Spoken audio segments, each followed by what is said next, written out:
অনেক দিন আগে মোটামুটি 2 মান্থ আগে হাজবেন্ডকে বলেছিলাম যে ওয়া মোমোর মোমো শুনেছি বহু টেস্টি, আর আমাদের একদম পাশেই খুলেছে ওয়া মোমোর আউটলেট, মানে রিহাবাড়িতে। তো একদিন নিয়ে যেও, তো যাওয়া আসা করি রিহাবাড়ি দিয়ে, তখন দেখি আর কি। বাট যাওয়া হয়নি। বলেছিল হ্যাঁ হ্যাঁ নিয়ে যাবো। তো কিছু না কিছু কারণে যাওয়াটা হচ্ছিল না। তো আজকে যখন মানডে 1 সেপ্টেম্বর অফিস থেকে বেরোলাম, তো বললো চলো আজকে ওয়া মোমোটা খেয়ে আসি। কবে তুমি বলেছিলে, যাওয়ার হলো না, চলো আজকেই যাই। তো আমি ভাবলাম চলো যাই। তাও একবার ভাবছি না, ইসলাম আগে যদি জানতাম তাহলে একটু তো মানে ঠিকঠাক হয়ে বেরোতাম অফিস থেকে। আজকে যেন কিভাবে একটা বেরোয়েছি। আর মানডেতে তো একটু চাপও বেশি থাকে, ফেসের মানে এন্ড হতে হতে হালুয়া খারাপ। তো যাই হোক চুল টুল একটু ঠিক করে নিয়েছি। আর এই যে দেখতে পাচ্ছ ইন্টারনেটটা একটু হালকা করে দেখিয়ে দিলাম। পাণ্ডুতে নাকি একটা আউটলেট আছে, ও বলছিল পাণ্ডুতে একদিন খেয়েছিল ওরা।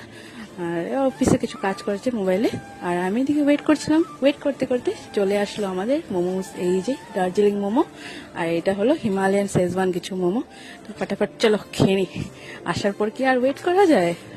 তো ওই স্টিম মোমোটা খেয়ে তো বেশ টেস্টি লাগলো। এটা হলো কিছু ডিলাইট দার্জিলিং মোমো ছিল। আর এটার সাথে একটু চাটনি দিয়েছে, চাটনিটা সব থেকে বেস্ট লেগেছে।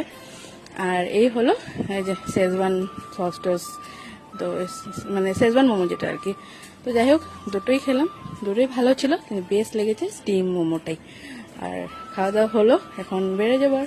লাস্টে একটু কোক ছিল, ওটাও খেয়ে নিলাম, সব খতম পুরা। তারপর আর কি মিয়া বিবি একটু ফটোস নিয়ে নিলাম, তারপর বেরিয়ে যাব। আর এখানে দেখো এই যে জাগরণী সংঘ রিহাবাড়িতে যে আছে, ফুল ফর্মে স্টার্ট হয়ে গেছে। আর পুজো তো মাত্র 27 ডেজ বাকি। তো এখানে এসে তো একটু আমার কাজ ছিল, তারপর যাচ্ছি ঘরে। এই দেখো এখানে হয়েছিল গণেশ পুজো আমাদের বিষ্ণুপুর পুলের সামনে। গণেশ পুজোর প্যান্ডেল খুলতে না খুলতে দুর্গা পুজোর প্যান্ডেল স্টার্ট হয়ে গেছে। এই ফিলিংটা তো বেস্ট, আর জামের ফিলিংটা তো বেস্টই বেস্ট, বাবারে।